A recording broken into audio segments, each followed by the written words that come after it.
Hello, ladies and gentlemen, neither and both.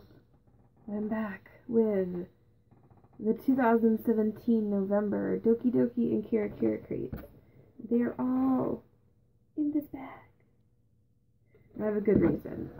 When I got my packages from Customs, they were all scraped and destroyed, and the boxes were damaged, and everything inside was okay, thankfully, but the packaging was all messed up. So I took a bunch of the stuff out of the packaging. So because of that, there's no actual box to show you guys, but everything does come in a neat little bag. The bag was in the Doki Doki crate, so I'm just going to hold that out. And that is a persimmon, I don't know how to say it. It's a persimmon tote bag, and it says, persimmons are bittersweet, and they need to fully ripen in order to be savored. Otherwise, they're virtually inedible as they're very bitter. I don't know anything about this fruit. I've never had one. But, according to the bag, they can be very bitter. And yeah, so that's one of the bigger items in the box this month, but everything else from my boxes is in the bag, so we'll get into that. Next item. This is a Kumamon divided plate, and it's just like a sectioned melamine plastic kind of plate that you can use for whatever you want to eat. This is actually funny because I like Kumamon due to the fact that he's in that picture that's like, for what? The glory of Satan, of course. So every time I see this bear, I just kind of think of that meme and satanic things, and I find it really funny. But yeah, this is a neat little plate. It's pretty sturdy. It looks like it's dishwasher safe, and I think it's microwave safe too. It's 22 centimeters, so I don't know if that means anything to you. But yeah, that's nice. The theme of this crate is the Fantastic Feast. So it came out around Thanksgiving, so that kind of stuff. Next in the box is a Rilakkuma towel. And this is a face towel. It says, face towels are commonly used in Japan and are perfect for washing your face after a particularly messy meal or as a handkerchief for dirty hands. I always like face cloths. I have a whole bunch. I really like cute ones. I have a whole bunch that came from Doki Doki crates as well. So these are always good. I like them a lot more than like when we got like weird handkerchiefs. So next, there is this plushie, and this is like a shrimp tempura cat. It says it's Ebi Funya Tempura Cat plush. And it looks like there are 6 of them. Mine's like a calico cat. These are surprisingly soft. Like, they are way softer than they look. And they're really nicely made, so that's really cute. Next thing is our little friend, the monthly little Hoppy-chan. That's her. Mine is brown with a purple hat, and it's got little tail feathers on the back. At first I wasn't sure about the tail feathers, because, like, how does this look like a turkey? Because it just looks like a chocolate in the front. But I had to actually pull it out of the package. And then I realized it was a turkey. That's cute. Always love those. The next thing, my boyfriend ran off with this immediately after I opened it. It's a bread squishy. So it's got, like, a nice texture on the bread there. And then it's a certain kind of foam that just expands after you squish it. And these have gotten super popular in the US. Like, normally they're like weird little trendy things in Japan, and they don't tend to make it over here. But these, like, fake food, like fake squishy food, is so hot right now. And I keep seeing it everywhere, like bookstores. Just places you wouldn't think would sell weird squishy bread rolls. And this one, I don't know if it's supposed to have a scent, but it has kind of like a sweet kind of like a buttery kind of pastry smell. It's very faint though. It definitely doesn't smell like plain foam. So that's adorable. I brought my boyfriend one of these. It's like a cinnamon roll and it looks really realistic. And he really likes that. So he was quite fond of this. And then, yeah, the last thing for this month's Doki crate, and it's in a couple of pieces because I did try to use mine. I think I needed to get better quality bread because this sandwich cutter tore my top piece of bread apart. This is a Hello Kitty sandwich cutter. It's got a little stamp that you impress into the bread. And then if you have a sandwich that needs to be held together, there are these little dress-shaped sandwich picks. So that's quite cute. It's really small, like it's very tiny. Yeah, it's really tiny. So it would make really good lunch. Not really good lunch. It would make really good sandwich size if you had like a small bento box or you're trying not to eat a lot of light white bread. But yeah, so that's everything in the box here, and I quite like everything this month. I have no complaints. Yeah, everything's good. Everything's useful. Goes with the theme. Good quality. I like it. So moving on to what was in the Kira crate. Let's see. I'm not in this one this month, unfortunately. I wish I was. But what's in the Kira crate this month? There is quite a few items. So I'm just gonna pull out what's in the bag and go over it. Let's see here. So the first thing is this Malibu eyeshadow palette. It's just a basic brown, like, shimmery eyeshadow palette. All the colors have shimmer. They look like that up close. They're not super pigmented. Like, I did use this brown eyeshadow in my eyebrows just to see if it would, like, show up, I guess. And it does. It's just, I wouldn't recommend it to anybody. But it's not awful, it's just very basic, and the colors don't, I don't know if maybe it's just because I'm really pale, but the colors don't really show up on my skin that well. I just did a couple swatches, so like, you can really only see the brown. That's what I put in my eyebrows. I'm not a big fan, I'm not a giant fan of these, this Malibu brand. I also have the weird face paint stick from the Halloween crate. It's like green and yellow. And then I have the glitter eyeliner mascara. That's, I don't know, it's really pointy and it's not very practical. And I don't find that the glitter is very opaque. So I haven't been a fan of anything from this Malibu beauty company yet. Speaking of Malibu Beauty, the next thing in the box was a lip gloss. It looks like this. Mine's kind of like a coral pink kind of shade. So like, here's the Hello Kitty dress pick. That's more of like a blue-based pink, and this one's more of a coral. I didn't try this on, but we'll see what it looks like. Hold on.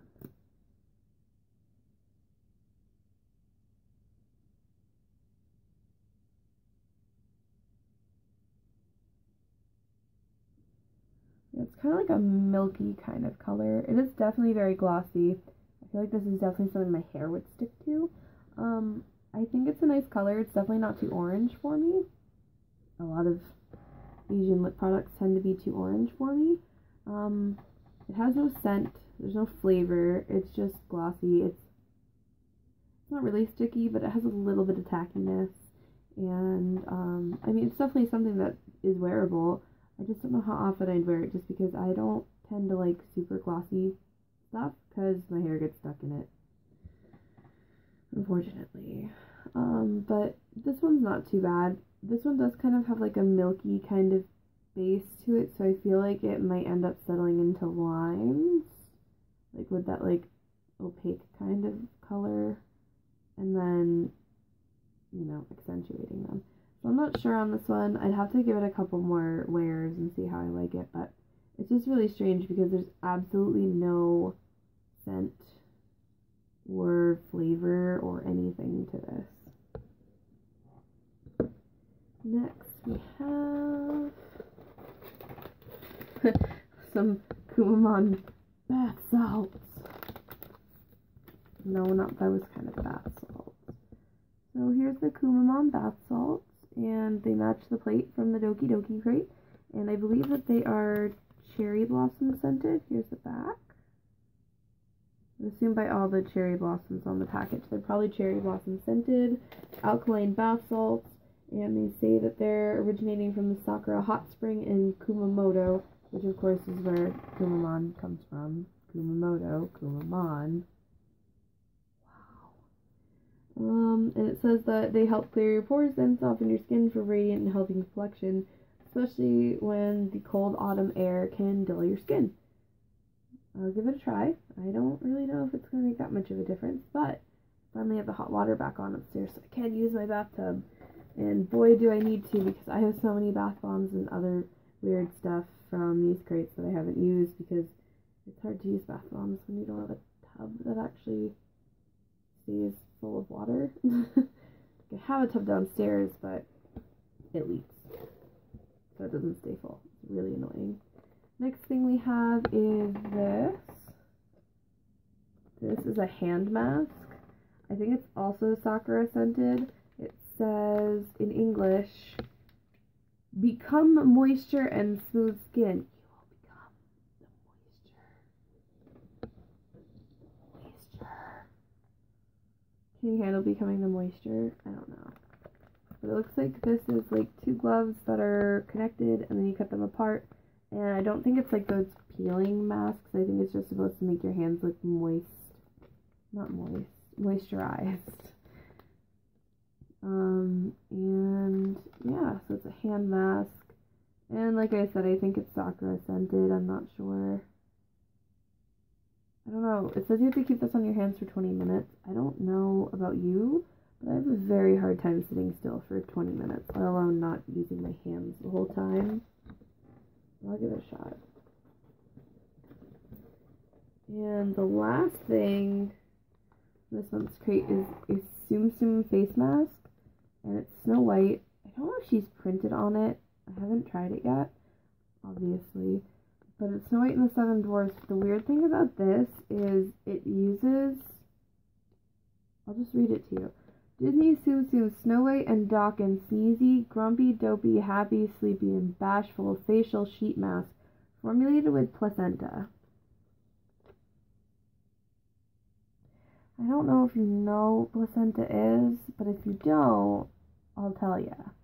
It's the sac of fluid that is around, I think, or it's like attached to the sac, but it's part of the sac that a baby is carried in when a lady is pregnant.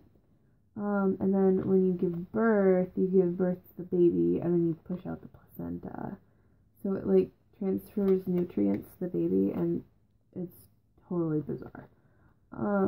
But this has placenta extract in it, which isn't unusual. Like, people do cook placentas and eat them and grind them into powder and stuff because of the health benefits. But this says that, don't be alarmed, placenta extract simply uses the active ingredient found in placentas to help rejuvenate skin, not the actual placentas themselves. So it doesn't contain placenta, but it contains like the compound that's in placentas that's supposed to be good for your skin. I don't know. That's just weird. I just think that's strange. But yeah, so that's everything in this month's box. I wasn't exact. Oh wait, I forgot something. The big thing. So this is Milrish shampoo, and it's a silicone-free shampoo with rich creamy foam that gives your hair extra shine and silkiness you've never experienced before. So I have swapped to like a no silicone hair routine just because I have curly hair, and silicone can make your hair look oily, and it can also kind of coat your hair to the point that if you don't scrub it out every time you wash your hair, it's going to stop your hair from absorbing any benefits of products because it coats it in kind of like wax. So I've been swapping to silicone free everything. So this was actually a really pleasant surprise, and that's what it looks like up close. The odd thing about this is that it's very thick shampoo. I haven't used it yet. According to the little flyer, it says that it's made from milk and plant extracts that help to repair from UV rays. No, it helps to repair and smooth and protect from UV rays. A soft and clean soap scent makes the shampoo perfect for anybody to use. So yeah, let me just show you. My other problem with this box is that this leaked. It didn't leak a lot. It's still pretty full, but it did leak enough to get onto my other products. But let me just show you this. Okay. So if I pull this off and I pull the shampoo out, it's so thick. It like coats the tube. And it looks like it's got like a layer of glass. So I'm not so sure on this yet. And it has a scent. It just has that, how do I explain it? It just has that sweet kind of, almost grapefruit kind of like florally Japanese soap scent. And if you've never used Japanese soap, you might not understand, but it's got like this fruity kind of like rose water smell to it, I think is the best way to explain it. But a lot of Japanese products that I've had do have that scent to them, so it's not that weird. Although, oddly enough, I don't know if this is part of them recycling in Japan, but there's one of those like perforations here that you could like just tear the label off if you wanted to. I don't know why you would want to, but you can. But yeah, I'm excited to try this and see how it treats my hair. Alright, so I'm whacking my plant with my shampoo. It's not very nice. So we've come to the end of this video, and I hope you guys join me next time for my December crate. I'm also going to post a couple videos of my impressions of these products. Of course, you did see the eyeshadow one, so I'm not super thrilled with it, and then the lip one is okay, but I'm really excited to try the shampoo and try the masks as well and see how they work for my hands and for my face. So anyway, thanks for watching. See y'all later. Bye. I love Christmas.